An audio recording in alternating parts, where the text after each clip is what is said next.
How you guys doing? Hey, 911 Dartmouth.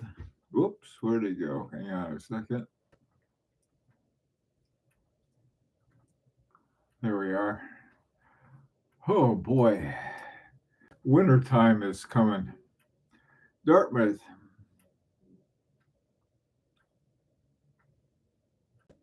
is that you, Dominic? Hi, Dom.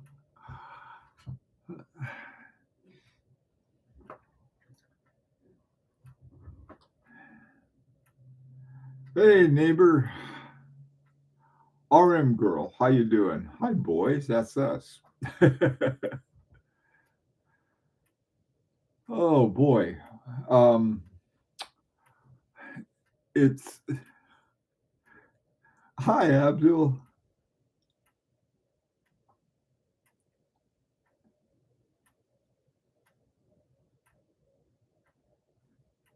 Abel, I do. Okay, I will send it. I thought I already did. My mistake. Hi, Brian L.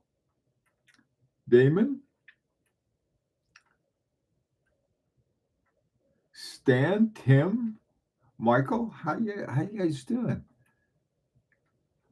Anyway, um, hey Abdul, Brian, good to see you. Oh, you and me. Okay. Hey Tim, I just bought a Squally 1545 and love it. Oh, great. The NATO band is so comfortable. It's NATO bands are summertime bands. What you need is a nice sort of bare rug band. Just starting to get cold, I should say. Oh, that sounds neat, though. It's always nice to have a new watch where either new to you or new that feels right. Hey, Tuna. Oh, boy. Well, speaking of coffee, I'm all for that. Ah, whew. Well,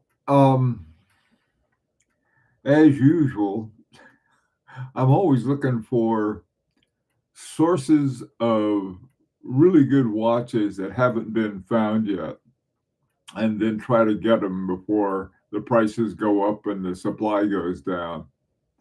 So I sort of been plumbing the depth of French jewelers, such as Chaumet, Boucheron, who else? Chanel, Van Cleef and Arpels. But I'll tell you, either the well run hasn't run dry, but it's getting that way. And so I'm saying, well, what would be another place where we could look, or I should say, I could look, and then tell you guys about it. That would be, hey, this would be a good place to find something.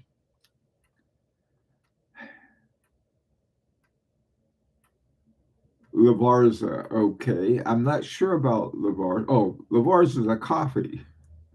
My favorite coffee is a strange combination.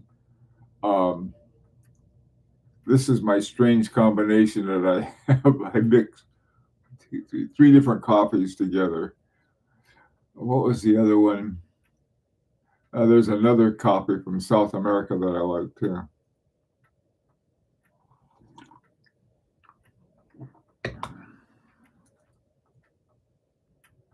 There we go.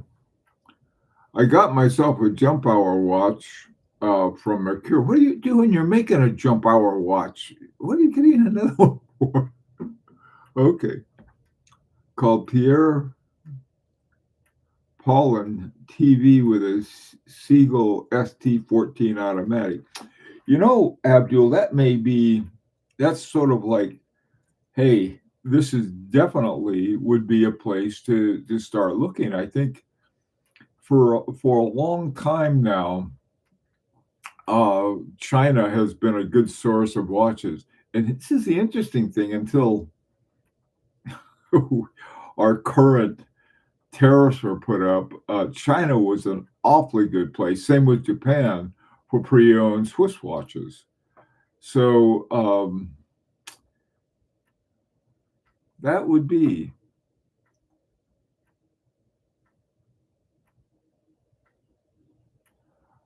okay.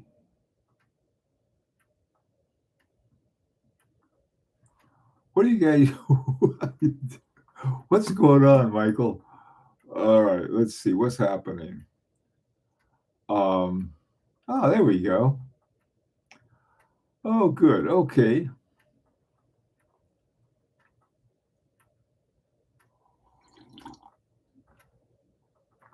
Strong Cuban copies in Miami, I bet. Oh yeah, Damon, you're right. The affordable all gold ones, these tend to be the older ones. When I mean, gold is over $3,000 an ounce now. That's just insane.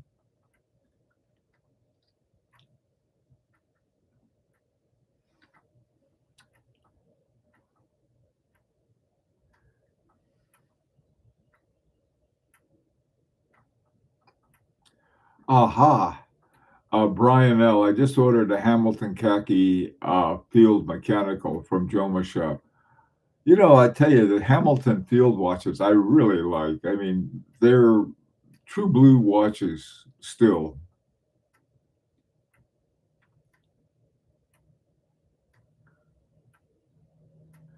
Great. Dartmouth, Michael, you guys sounds like fun.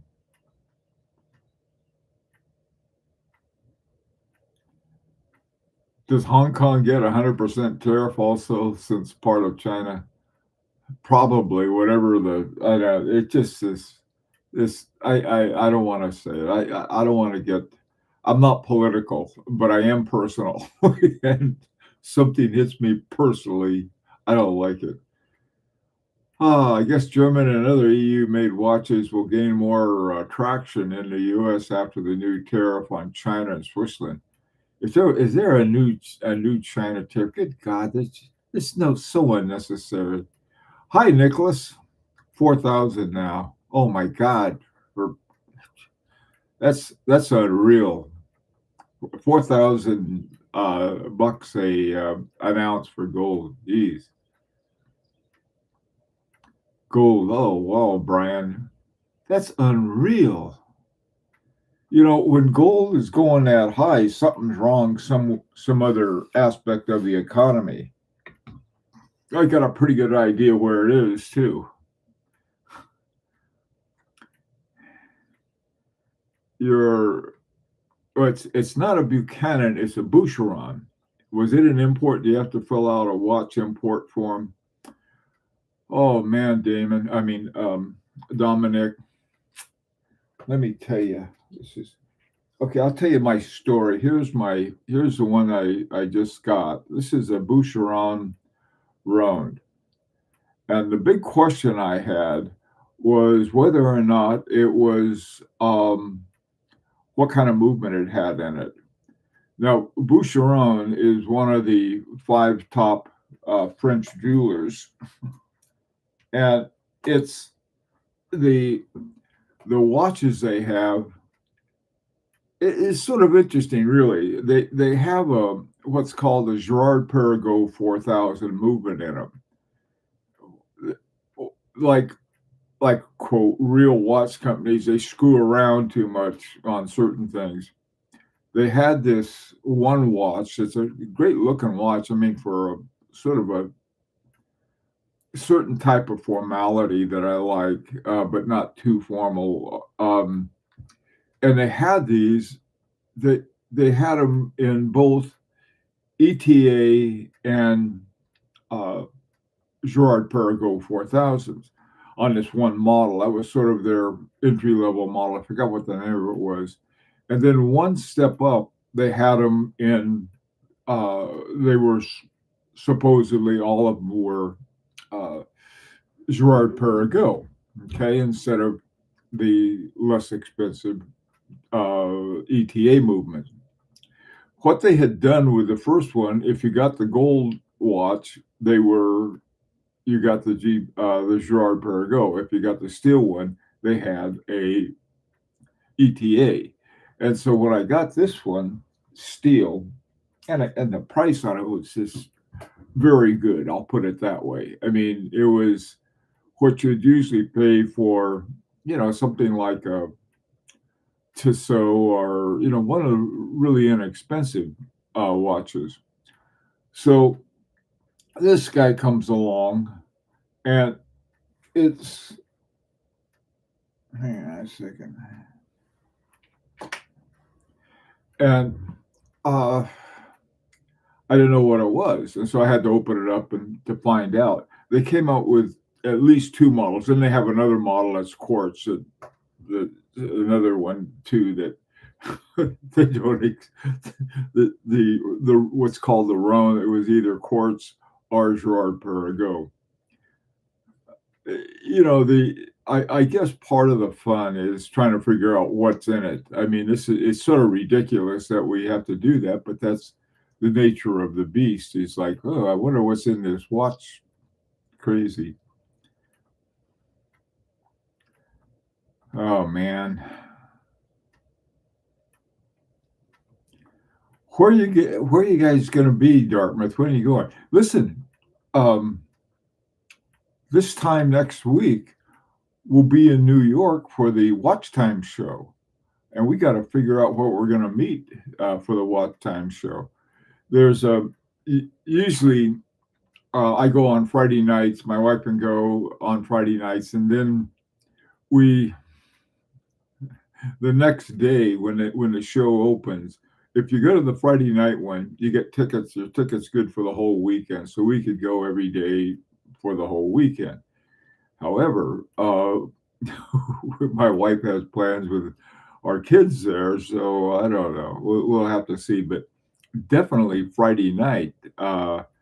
This a week from yesterday. Actually, I hope some of you guys are going to be there. We usually meet at the on the mezzanine floor, but this year they're having a dinner up there, like super expensive dinner for it's like $700 or something like that. Crazy price for it.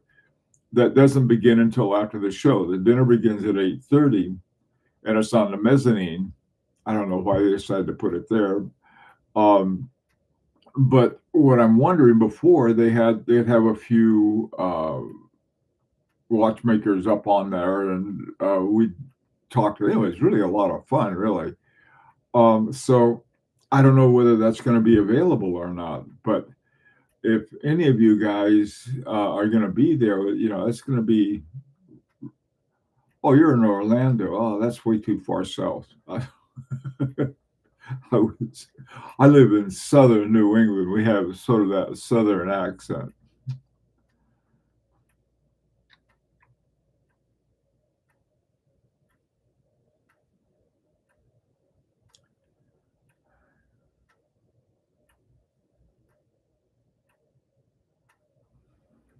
A used Swiss watch sent from Japan incurs 39%. That was what I paid. 39%. It's just insane. It's just sort of a bully's way of doing negotiation. Crazy.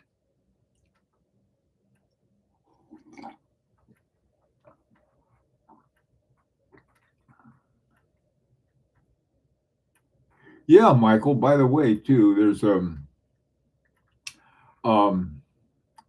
we found someone who is going to really enjoy it, I hope. He's an editor for NBC News, and he was very happy to get it.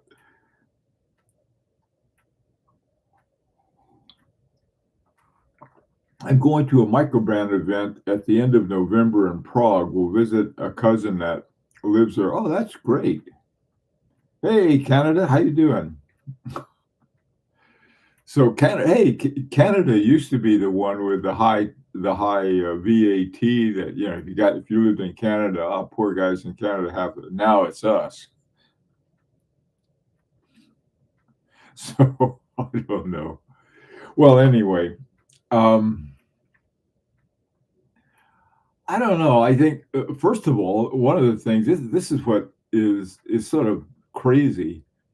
The tariffs are on the source where the watch was made. And so if you bought it from Japan like I did, that doesn't matter. They could have zero tariffs. Wouldn't matter. They have a tariff on the origin of the watch. And on the other hand, if I had bought the same watch here in the United States, they wouldn't have had the tariff, which I don't know if VAT, when VAT makes more sense than anything, something's off. Uh, let's see.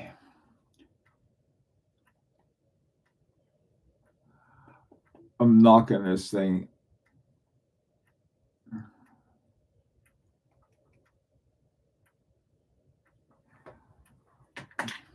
I think my watch needs service.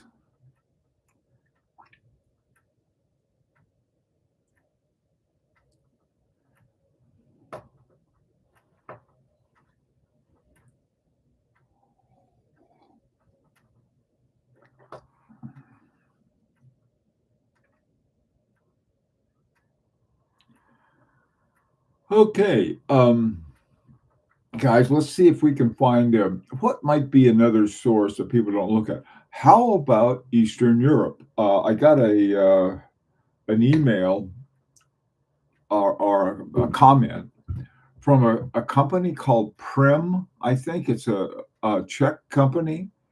Are any of you familiar with Prim, Prim, or any other?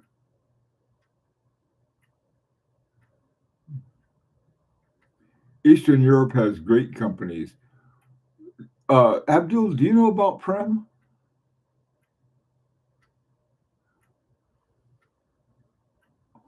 Also, Bloney.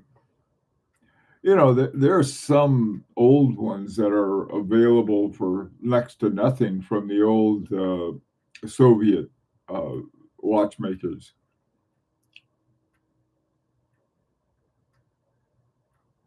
Hi, Isa. So, so what are some, again, looking for watches that may be available from places that we wouldn't expect.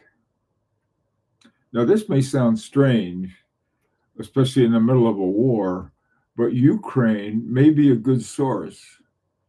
The reason I say that is before Ukraine was invaded by Russia, there's a watch dealer in Ukraine that I dealt with, and it was great. And I'm wondering if there's still any more. I know I've seen some advertised that's from the Ukraine, and there may be some there that they'd like to sell just to get away from all of the stuff going on.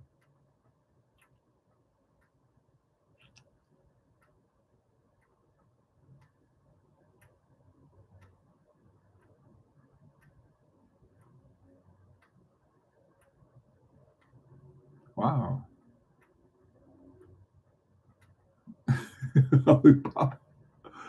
Hey, tuna, but VAT is just a flat percentage of the purchase price.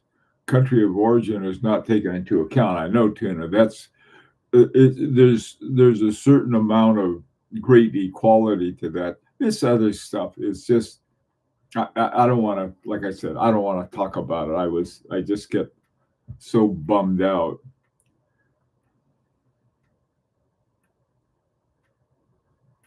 Yeah, I those are Abdul. I have a Polja alarm.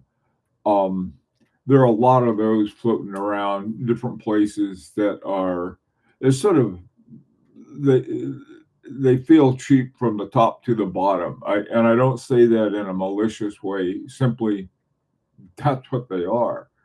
And they're sort of fun watches for certain kinds of things. You know, there's a company that makes watches that starts with an X. They have these really interesting kinds of dials with and they're inexpensive. I'm trying to think of the name of it. I want to say Xerox, but it's Xerox or something like that. Xerex. Is anybody familiar with those?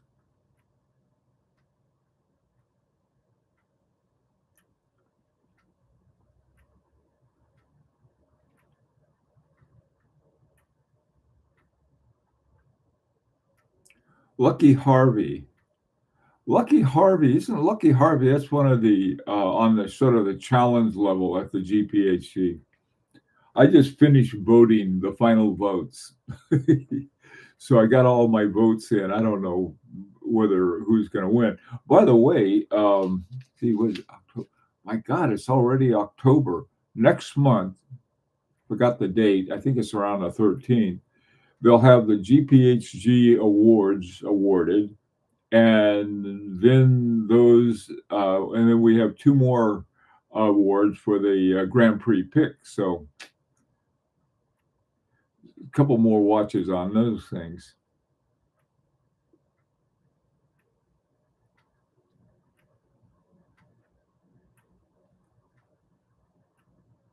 What are some other ones? I tell you, we're starting to. It's like really top watchmakers who make their own movements, or at least pretty close to it.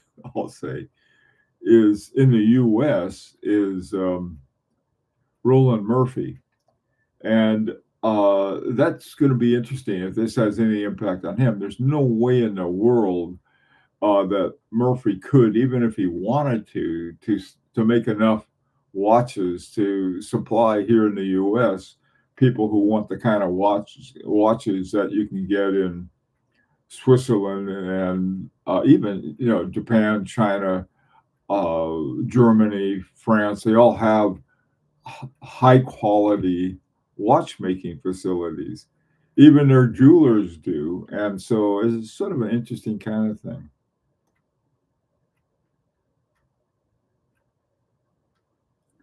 No, not this year. We don't have a dog in that fight, so to speak.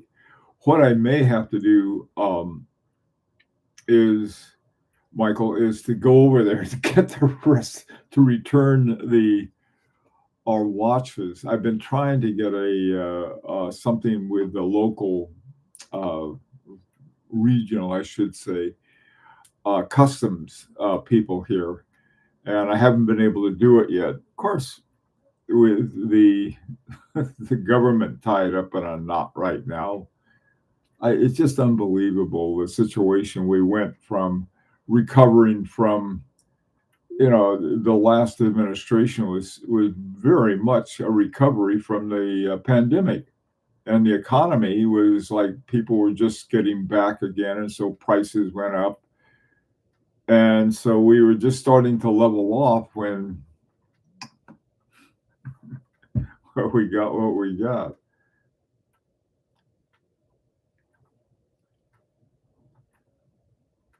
Hanhart, yeah, Hanhart's an interesting brand. Non-silicon Ulysse Nardine can be some good buys. Yeah, Damon, that's a good one.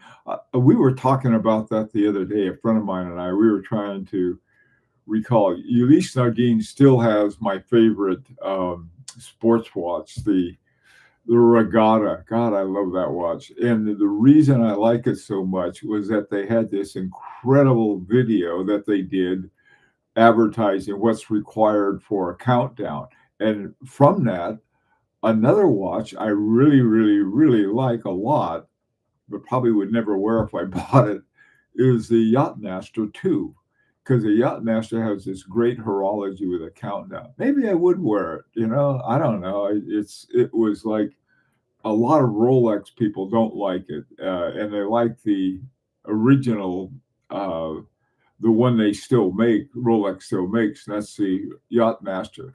And I have no idea why a Yachtmaster without the regatta countdown that was in the Yachtmaster 2 is still called a Yachtmaster. I mean, they could call it, a pumpkin pie master for all that matters. It's just, how is it? What does it have to do with a yacht? Now, I don't have a yacht, but even if I had a little sailboat that I could race in a sort of like a regatta with 12-year-olds, I guess it'd be about my speed. That would be a fun one to have. Just sort of the setup in a regatta. That'd just be a fun thing. It's coordinating everything, and then boom, off. I don't know if any of you are yacht racers. When my hometown, Santa Barbara, and a friend of mine, my best friend there, uh, had a sailboat called a flatty, and it was a nice sailboat. And we were out sailing one day, and these two girls came up and they wanted to race. So we raced them, and they, whoop, they took off like a scalded cat. So my friend and I and our flatty, that was our reason. My grail rods were like 2 days ago, Omega Seamaster 1957 from their trilogy line. Oh, a good watch, Monkey. That sounds great. Bulova was originally Czech when it started. I saw a fascinating documentary about Bulova. Oh, that's interesting. I thought that Bulova started in the U.S., but now tell us some more, Brian. That's not true anymore.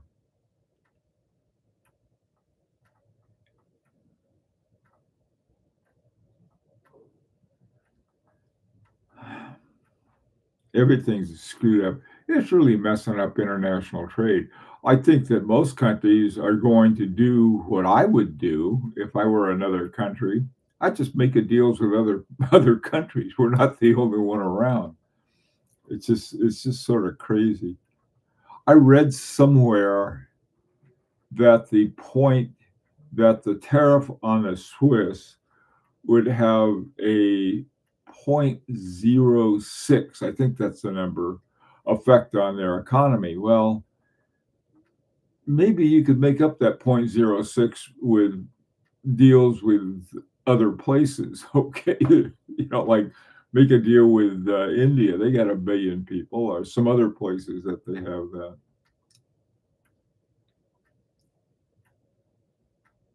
Ah, okay. So let's go back to looking for for hidden treasures. Tuna. Joseph Bulov, I think, arrived in New York from Czechoslovakia. Ah, that makes sense. So he started his watchmaking business in the in Czechoslovakia, came here and then opened up a store, and then it was okay. That's one thing. I wonder. Always looking for a way. By the way, too, when I got my Boucheron, um, that's a cranky watch. When I got my right down here, it says, second here, they put it in micro. It says 26 Pla Vendôme. Everybody knows that's in Paris. So this is a French watch, and they have a much better deal with French watches than they have um, with Swiss watches. So why don't they just deal with the Swiss watch part? I mean, or the French watch part coming from China, all right, or Japan in my case. They don't. Well, they said, well, the movement is made in Switzerland. So what? It's the French watch.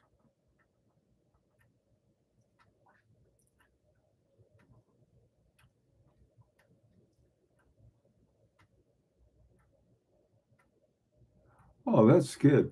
Brian, I tell you, there was this great book that Dominic sent me on Waltham watches. and how Waltham was way out there doing great things. And then the Swiss, God, it was 1848 or sometime like that, maybe 1878 was after the Civil War. And they were making these watches. They were making high quality watches, and they were using certain types of industrial techniques that put them way ahead. And so they hired a guy, one person can really screw things up. They hired this guy and his at Waltham. And so what his idea was that if we could use cheaper parts to create the same watches, that we would do great. Well, the price went down, but the quality went way down. And so pretty soon people were no longer interested in Waltham watches. And eventually they went, they're not around anymore. But it was sort of a story of there's a certain point where you figure out a solution that's a cheaper solution, but in the long run, it doesn't produce quality. And I think that's sort of, I think there's a big lesson there. This is why this is why groups like LaRique, we really like the handmade watches, despite everything that we have to go through sometimes. But um, you know, why not? I mean, then you're getting something that has uh, a soul, all right, rather than these soulless watches, and we can make them cheaper and better and faster and yada yada yada, and we'll have silicon hairsprings, so you don't have to mess with that. And of course, but we have to take out the regulator, and so sorry about that. I'm ranting again. Okay, guys. Um, let's see. I realize my time is up. Thanks, Abdul. Let me see what else you have. It's HP. It's ironic you would still pay 15% tariff if you bought a Waltham sold in Europe, but they charged you 33% for anything Swiss. Well, Waltham wasn't Swiss at all. They made everything. It was maybe they want to bring Waltham back. I wouldn't mind that at all, but you know I wouldn't want it if they ran into the same problem. And when we go see our grandkids up in Boston area, we stay at a hotel in Waltham, and they have a big thing on this. It's a Weston hotel, and it says Watt City, Waltham. Well, it used to be, and then where the Waltham factory used to be, there's a big apartment complex. If I ever moved there, I'd get a condo there. Oh, it's frying pan time, Al. Sorry, man. The Boucheron is still made in Switzerland. I suppose that Christopher Ward would have the same issue. No, Tuna, you're right. It is made in Switzerland, but they don't say that. They say it says right on the dial there. This is made in Paris at La Place Vendôme. So what are you talking about? I don't know. When you go cheap, it gets expensive. Words to live by, Brian. I quite agree. Anyway, guys, listen, I got something this afternoon. I'm all at 4 o'clock. I'd like to really talk to you guys about, and that has to do with the kind of maintenance service that we can do ourselves. Now, this doesn't involve anything like setting your own, working with a regulator, even though that's an option. So, what I would like to do is what you have to do to keep your watches running well. And I've noticed that some of my watches, if I don't wind them regularly and some other things, they get cranky. So anyway, see you guys 4 o'clock New York time this afternoon. I hope to see you anyway. Rest of the day, have a great day. Take care, all.